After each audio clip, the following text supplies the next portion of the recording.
പാമ്പല്ല, ഞാനാ.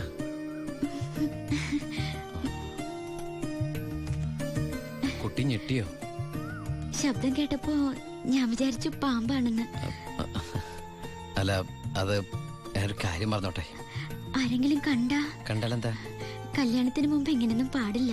എനിക്ക് കല്യാണത്തിന് മുമ്പേ ഇങ്ങനെയൊക്കെ പാടൂ. കുട്ടി എന്റെ കഥയൊന്ന് കേക്കണം. കഥയൊക്കെ എഴുതുവോ? എന്നിട്ട് വല്ല വാരികയിലും പ്രസിദ്ധീകരിച്ചോ? ആ കഥയല്ല, ഇതെന്റെ ജീവിത കഥയാ. കുട്ടിക്കൊരു സത്യം അറിയോ? ആദ്യമായിട്ട് ഞാൻ ദുബായിക്ക് പോയത് ഫ്ലൈറ്റിലല്ല, പിന്നെ കള്ള ലോഞ്ച് കയറിയ. അവിടെ എത്തും മുമ്പ് ആ ലോഞ്ച് മുങ്ങി. ഈശ്വരാ, എന്നിട്ട് വല്ലതും പറ്റിയോ? ഞാൻ ആ കരയിൽ കിടന്ന്, അല്ല കര കാണാ കടലിൽ കിടന്ന് മരണത്തോട് മല്ലടിച്ചു. പിന്നെ എനിക്കൊന്നും ഓർമ്മയില്ലായിരുന്നു. ബോധം തെളിഞ്ഞപ്പോ ഞാൻ ദുബായിലുള്ള ഒരു ക്രിസ്ത്യാനി ഷെയ്ഖിന്റെ വീട്ടിലായിരുന്നു. എന്നെ രക്ഷിച്ചത്, എനിക്കൊരു ജോലി വാങ്ങി തന്നത് എല്ലാം ആ ഷെയ്ഖിന്റെ കാരുണ്യ. ഒരിക്കൽ ആ ഷെയ്ഖച്ചൻ എന്നോട് പ്രത്യുപകാരം ചോദിച്ചു. അദ്ദേഹത്തിന്റെ അന്ധയും ബദിരിയും മൂകയും വികലാംഗയുമായ മകളെ എന്നോട് കല്യാണം കഴിക്കാമോന്ന്. ആ ഷെയ്ഖിന്റെ മുമ്പിൽ ഞാൻ ഷോക്കായി. കടപ്പാടുകൾ മറക്കാത്ത ഞാൻ അതിനെ സമ്മതിച്ചു. ഞാൻ തിരിച്ചു ചെല്ലുന്നും കാത്ത് അന്ധയായ ആ കുട്ടി കണ്ണിൽ എണ്ണൊഴിച്ച് കാത്തിരിക്കുക. ആ കുട്ടിയെ മറക്കാൻ എനിക്കാവില്ല. സോറി. കരയ ഇതുകൊണ്ട് കണ്ണീരൊപ്പിക്കോളൂ. ആരും കാണണ്ട. എന്നിട്ട് കുട്ടി വീട്ടിലേക്ക് വെക്കോളൂ. പിന്നെ ആര് കേട്ടാലും ഈ കഥ വിശ്വസിക്കില്ല. അതാ എന്റെ കഥയുടെ കുഴപ്പം. വീട്ടിൽ ആരോട് ചെന്നത് പറയണ്ട. അവരാരെങ്കിലും ചോദിച്ചാ കുട്ടിക്ക് എന്നെ ഇഷ്ടായില്ലെന്ന് മാത്രം പറഞ്ഞാൽ മതി.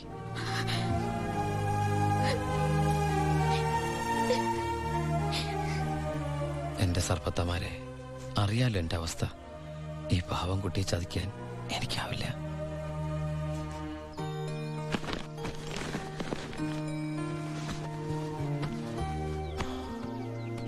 ഭാരതീയമ്മ എന്താ പിണങ്ങിയിരിക്കുക? നിന്നെ കണ്ട് കൊതി തീർന്നില്ല. അതിനു മുമ്പ് പോവല്ലേ? കുറച്ചു ദിവസം കൂടി. അമ്മ എന്താ ഈ പറയണേ? എനിക്ക് ഇന്നെ തിരിച്ചു പോയേ പറ്റൂ. ഞങ്ങളുടെ അവധി എന്നൊക്കെ പറഞ്ഞ ഏതാണ്ട് പരോള് പോലെയാ. പറഞ്ഞ സമയത്ത് തിരിച്ചെന്നില്ലെങ്കിലേ തൂക്കിയെടുത്തോണ്ട് പോവര്. പിന്നെ ആ ജീവനാന്തം ജയിലില്ല. അല്ല, വെയിലില്ലേ ഈ അറബിയുടെ അടിമപ്പണിയൊക്കെ ചെയ്തിട്ട്. ദുബായിൽ അങ്ങനെ ഉണ്ട്.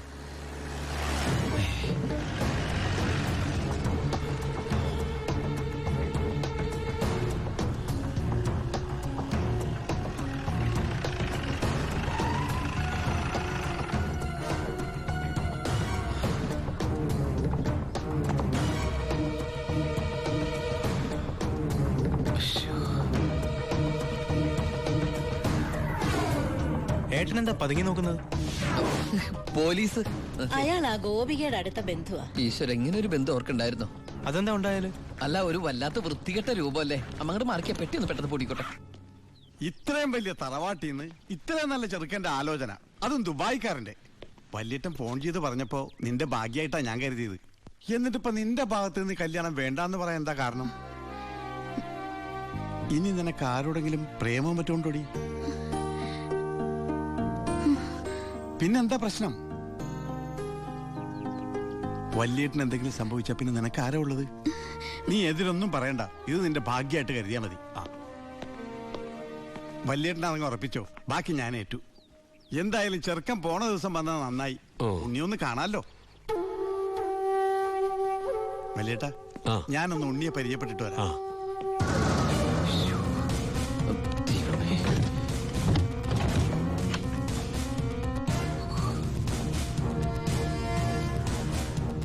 ഏട്ടാ, എല്ലാം എടുത്തിട്ടുണ്ടോ? ഒന്നും മറന്നില്ലല്ലോ? ഒന്നും മറന്നിട്ടില്ല. നീ ഒരു കാര്യം ചെയ്യ്, പെട്ടെന്ന് ഈ സ്ഥലം എടുത്ത് ഇതുവഴി വണ്ടി കയറിക്കോ. മോളെ എല്ലാം ഓക്കെ അല്ലേ? അമ്മേ, സമയമ്മേ. അമ്മ ഞാൻ ഇറങ്ങാട്ടോ. എന്തേത്? ഇത്തിരി അച്ചാറും പലഹാരങ്ങളും. എന്റെ അമ്മ, ഈ സാധനങ്ങളൊന്നും അങ്ങോട്ട് കൊണ്ടാൻ പറ്റില്ല. അവിടുന്ന് തരുന്ന ഫുഡല്ലേ കഴിക്കാൻ പറ്റുള്ളൂ. ഭയങ്കര സ്ട്രിക്റ്റ് അല്ലേ?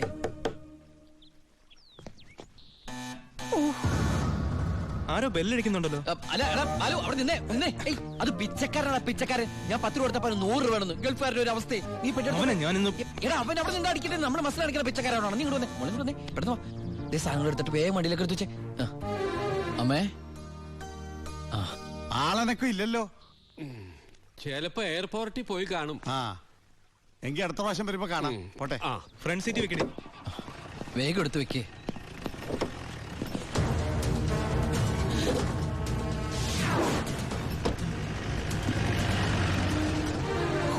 അയാള് പോയി. ആ നിർത്ത് നിർത്ത് നിർത്ത്. ആ പൊറോട്ട എടുത്ത്. ആ അയാള് വരുന്നു. അയ്യോ. എന്താ എന്ത് പറ്റി? ഓ എന്തൊരു ചൂടാണത്, ഭയങ്കര ചൂട്. ഞാൻ ഒന്നുകൂടി കുളിച്ചിട്ട് വരട്ടെ. നാട്ടുവെള്ളത്തിൽ ഒന്ന് കുളിക്കണമെങ്കിൽ എത്ര നാൾ കഴിയണം? ദുബായ് കിട്ടുന്ന വെള്ളമുള്ളടാ, ഡീസൽ അല്ലേ ഡീസൽ. ഓ.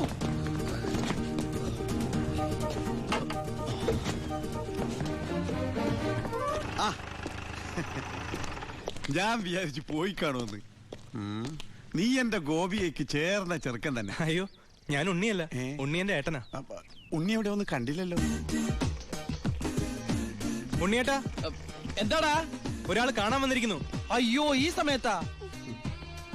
ഉണ്ണി കുളിക്കല്ലേ? ആ കുളിച്ചോണ്ടിരിക്കുക. ആരാടത്? ദിവാകരൻ, അപ്പുറത്തെ വീട്ടിലെ ഗോപിയുടെ കൊച്ചച്ഛൻ.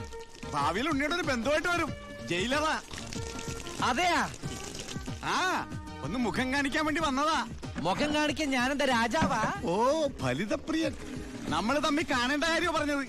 ഞാൻ കണ്ടിട്ടുണ്ട്. എവിടെ വെച്ച്? ഞാൻ സോപ്പ് വെച്ചോണ്ടിരിക്കുക, അതുകൊണ്ട് കേട്ടത് മാറിപ്പോയതാ. വരുന്ന വഴിക്ക് കണ്ടുന്ന്. ഓ അങ്ങനെ. ഓ പിന്നെ പോയിട്ട് ഇത്ര ധൃതി ഉണ്ടായിരുന്നു. 12:30 ട്രെയിൻ. പെട്ടെന്ന് ഇറങ്ങുമാവോ? ഏയ് വൈകും വൈകും. ട്രെയിൻ മിസ്സാക്കണ്ട, വേഗം പുറപ്പെട്ടോളൂ. നമുക്ക് നാളെ അവിടെ വെച്ച് കാണാം. അവിടെ വെച്ചോ? നാളെ എവിടെ വെച്ച്? സോപ്പ് വാഴി പോയതായിട്ട് പറഞ്ഞത് മാറിപ്പോയതാ. അടുത്ത വരവിന് ഇവിടെ വെച്ച് കാണാമെന്ന്. ആ ശരി ശരി, എങ്കിൽ ഞാൻ ഇറങ്ങുന്നു. ആ ഇങ്ങോട്ടെന്ന് വെച്ച പൊക്കോളൂ.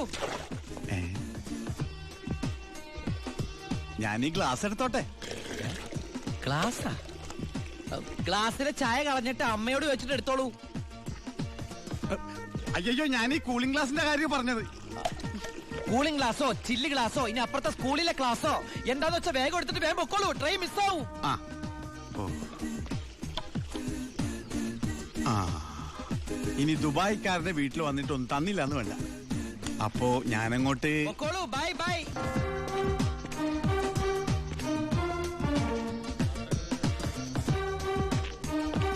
ആ ഇതാര്? പണ്ടാർക്കലം വെച്ചിരിക്കണ എന്റെ ക്ലാസ്സാടാ. സത്യത്തിൽ ഇയാള് പോലീസ് അതോ കുള്ളനാ? കള്ളനാ? നീ നാട്ടിലൊക്കെ പോയൊന്ന് മിനിങ്ങിയിട്ടുണ്ടല്ലോടാ പരമശിവം. അത് സാറി ഗ്ലാസ് വെച്ച് നോക്കിട്ട് തോന്നണതാ. പരോള് കഴിഞ്ഞു വന്നപ്പോ നീ എനിക്കെന്താ കൊണ്ടുവന്നേ? വെച്ചാലിണങ്ങാത്തൊരു കൂളിംഗ് ഗ്ലാസ് കണ്ടില്ലേ? ഇവനാ? ഇത് ദുബായിലുള്ള എന്റെ ഒരു ഫ്രണ്ട് തന്നതാ. ഫ്രണ്ടോ? ആ ഫ്രണ്ട് എന്ന് പറഞ്ഞ ക്ലോസ് ഫ്രണ്ട്. ആ കക്ഷിയെ കൊണ്ട് എന്റെ വലിയേട്ടന്റെ മോളെ കെട്ടിക്കാൻ പോവാ. ചെറുക്കന്റെ സ്വഭാവമൊക്കെ അന്വേഷിച്ചിട്ട് പോരെ കല്യാണം? ഇല്ല പരമശിവ. ഞാൻ ആരാ? പോലീസാ. അപ്പൊ ആ സംശയവും തീർന്നു. ചെക്കനെ കുറിച്ചുള്ള ഫുൾ ഡീറ്റെയിൽസ് എടുത്തു. ആണാ? അവന് 24 ക്യാരറ്റാ. എന്റെ വ്യാകുല മാതാവ്, എന്നെ കൊല്ലു. ചുമ്മാ ഇരുടാ. ഇത് കണ്ട? ഇതവന് ദുബായിക്കുള്ള കത്താ. എന്തിനാ ഇപ്പൊ കത്ത്? കാര്യം അങ്ങോട്ട് നേരിട്ട് പറഞ്ഞൂടെ? അതിനും ദുബായിക്ക് പോയില്ലേ? ആ അവൻ ദുബായിലെത്തി. ഇത് വെറും ഒരു കത്ത് മാത്രമല്ല, ഒരു ലിസ്റ്റ് കൂടെ ഉണ്ട്. ഒരു DVD, ഒരു TV, ഒരു മൊബൈൽ, അങ്ങനെ ചിന്ന ചിന്ന സാധനങ്ങള്. പോലീസ് അല്ലേ മോനെ, ഓസിന് കിട്ടിയാ വിടുവാ. കാശിനൊക്കെ ഇപ്പൊ എന്താ വില? ടൈറ്റാ. ചിന്നാടൻ ബാബുവിനെ ആശുപത്രിയിലാക്കാൻ വേണ്ടി ലക്ഷങ്ങൾ ഏമാർക്ക് വീശിന്നാണല്ലോ കേട്ടത്.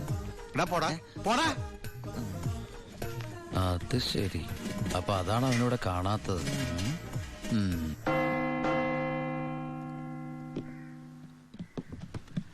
സാറേ. എന്താടാ? നീ എവിടേക്കാ? എന്താടാ? എനിക്കൊരു രഹസ്യം പറയാനുണ്ടായിരുന്നു. ഉം. ഞാനിപ്പോ പരോളിന് നാട്ടിൽ പോയി. കയ്യെടുക്കടാ. അതെ, വിജിലൻസ് ആൻഡ് ആന്റി കറപ്ഷൻ ഡിപ്പാർട്ട്മെന്റിലുള്ള എന്റെ ഒരു സുഹൃത്തിനെ ഞാൻ കണ്ടു. ആള് പറയാ ജയിലിൽ നടക്കുന്ന അഴിമതികളെ കുറിച്ച് അന്വേഷിക്കാനായിട്ട് അവര് രഹസ്യമായിട്ട് സ്ക്വാഡിനെ ഇവിടെ ഇറക്കിയിട്ടുണ്ടെന്ന്. ഇവിടെ? ആ കള്ളത്തരത്തിൽ ചിലരെ ആശുപത്രി കിടത്താൻ കൂട്ടി നിൽക്കുന്നവരൊക്കെ പിടിച്ച് അകത്തിടും അത്രേ. അങ്ങനെ എന്തെങ്കിലും ഉണ്ടെങ്കിൽ സാറ് സൂക്ഷിക്കണം കേട്ടോ. ആ പിന്നെ ഞാനിത് പറഞ്ഞു ആരോടും പറയരുത്. നമ്മുടെ ഡോക്ടറുടെയും സൂപ്രണ്ട് സാറിന്റെയും പണി പോകുന്ന എനിക്കിത് കാണണം. അവര് കുറച്ചുനാൾ തിന്നട്ടേന്നുണ്ടാ. എന്താ സാർ? ഉണ്ടങ്ങോട്ട് പോയതാ. ആരെ? ഒന്നുമില്ല.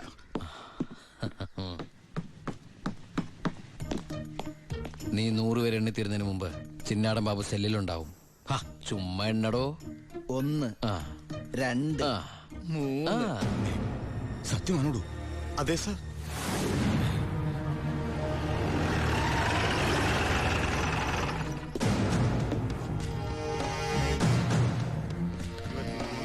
24, 25, 85. 26. എന്താ കണക്ക് തെറ്റിക്കുന്ന? ഇത് വേറെ കണക്കാണ് സാറേ. ഈ എന്റെ കണക്ക് തെറ്റി. ഞാൻ എവിടെ നിർത്തിയത്? നീ നിർത്തിയതല്ല 85 മുതൽ ഞാൻ ഇവിടെ നിൽക്കാം. 85, 86, ഞാൻ എവിടെ നിർത്തിയത്? സാർ 25. ആ 27, 28, 95, 96, 97, 98, 99, 100. വനമാല. ഹായ് എവിടെയായിരുന്നു? എവിടേക്ക് അന്വേഷിച്ചെന്നറിയാമോ? പത്രത്തിൽ കൊടുക്കാൻ പോയതാ. എന്താടാ നീ സൂക്ഷിച്ചോ. ഓ എടാ ചിന്നടാ, വാളയാർ പരമശിവത്തിന് സെൻട്രൽ ജയിലിനുള്ളിൽ കാശറിയേണ്ട കാര്യമില്ല നിന്നിവിടെ തിരിച്ചെത്തിക്കാൻ. ബുദ്ധിമതി, വെറും ബുദ്ധി. നീയല്ലേ പറഞ്ഞത് എന്നെ ഇവിടെ ഇട്ട് കൊല്ലൂന്ന്? എന്നിട്ട് ഞാൻ പരോളിന് പോയി തിരിച്ചു വന്നപ്പോ നീ ആശുപത്രി പോയി കിടന്ന പിന്നെ എന്നെ ആര് കൊല്ലും?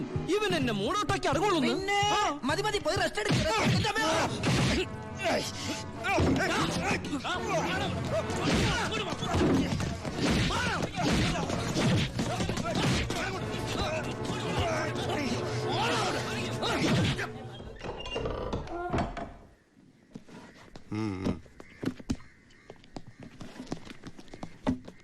നിന്റെ ആരാടാ ദുബായിലുള്ളത്? ഇടക്കിടക്ക് കത്ത് വരുന്നുണ്ടല്ലോ. നമുക്കുണ്ട് സാറേ ദുബായിലൊക്കെ ഫ്രണ്ട്സുകള്. എനിക്കും ഉണ്ടപ്പോ നിനക്കുണ്ട് ദുബായിൽ ഫ്രണ്ട്സ്. എനിക്കാരുമില്ല. നിന്നോട് ചോദിച്ചില്ല. അല്ല, ചോദിച്ചാൽ തന്നെ പറയാൻ ആരുമില്ലെന്ന് പറഞ്ഞത്. 2 കത്തോ? From Divakaran, jailer, central jail. ഇതൊന്നും നിനക്ക് ദുബായിലേക്ക് അയച്ച കത്തല്ലേ? എന്തൊന്നും എഴുതി വെച്ചേക്കണാവോ? എന്തായാലും ഒന്ന് നോക്കിയേക്കാം. പ്രിയപ്പെട്ട എൻ്റെ ഉണ്ണിക്ക്, ഞാൻ ഗോപികയുടെ കൊരങ്ങച്ചൻ, കൊച്ചച്ചൻ, ജയിലർ ദിവാകരൻ എഴുതുന്ന സ്നേഹത്തോടെയുള്ള കുത്ത്. കുത്തോ? ഈ ജയിലിലെ ശീലം വെച്ച് എഴുതിയായിരിക്കും കുത്തേ. കുത്തും കത്തും തിരിച്ചറിയാത്ത നമ്മൾ തമ്മിൽ നേരിട്ട് പരിചയമില്ലെങ്കിലും എനിക്ക് ഗിഫ്റ്റ് ആയിട്ട് DVD, TV, മൊബൈല്, ഇതൊക്കെ അയാളുടെ അപ്പനോട് ഒന്ന് നോക്കട്ടെ. ബാലുവിന്റെ കത്ത.